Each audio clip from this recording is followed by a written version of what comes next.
But now we actually start to get into Island Sanctuary, a key component to the game itself. So let's go ahead and talk about Island Sanctuary as its own topic, as its own highlight over here on Work to Game. Be sure to like and subscribe if you guys haven't already. You can also first half of the live letter felt like it kept getting harder and harder in difficulty. Yeah. Right? So it's like, a little bit of MSQ. Maybe your first step to your relic.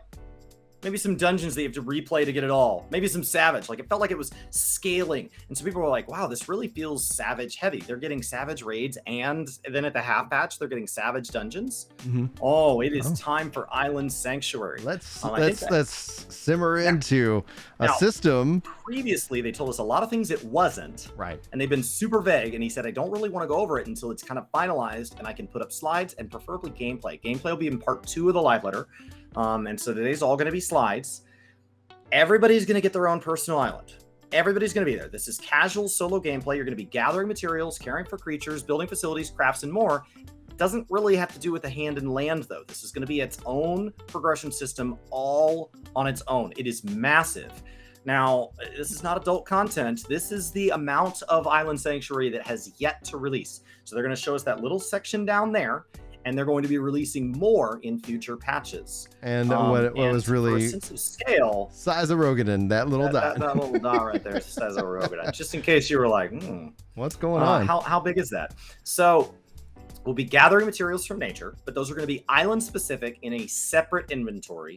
And then we'll be crafting tools from those gathered materials, and that will help us harvest those new resources more effectively. Yes. And so in a way, it starts to sound more Minecraftian than anything else. As you grow crops, you plant and cultivate seeds that you find on your island. This is different from the estate system of growing crops. And you can also keep an eye out for rare coloring and unique critters, which then makes me wonder, like, it's kind of the Final Fantasy 14 version of shinies and some kind of like, this just seems like there's going to be a lot of play space for content creators. Like, I think of Moody Moomba and her like really chill and relaxed streams. All of a sudden it's like we're all hanging out on the island, because the good news is you can also invite Ponto's people. Gonna have some minion he can't get. Oh, it's gonna be delightful. So now we have our base of operations. Yeah, go ahead. We're going to be able to customize its appearance and further tools for development. Now, in the previous live letters, he said this was not housing. So it sounded more like kind of you can change the way the buildings look in Farmville. It sounded closer to that. He said this is not, Animal Crossing. This is not.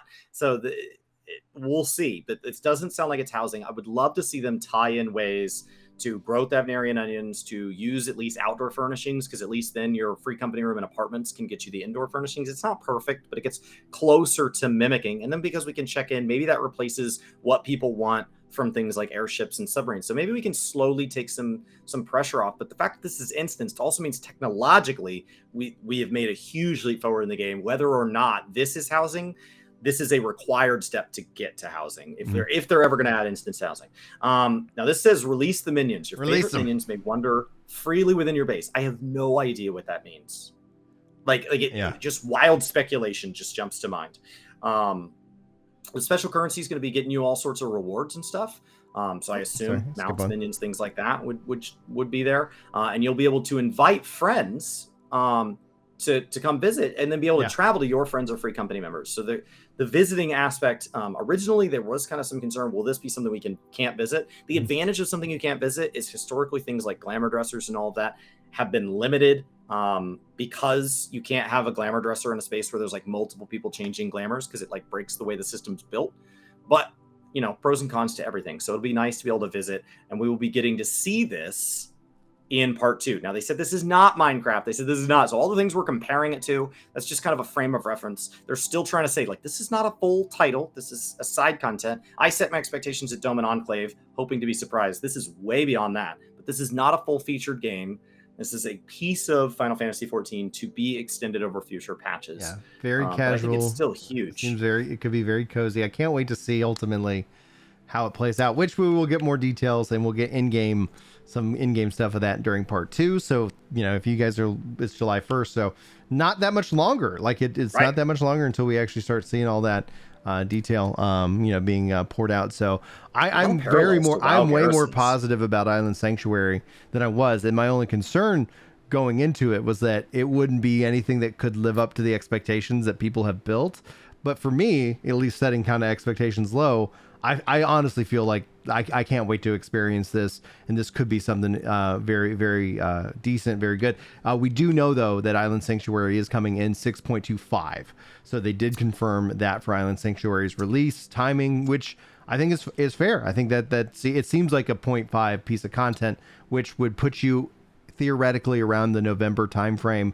If you guys are thinking time frame wise, when are you going to be able to go onto your island?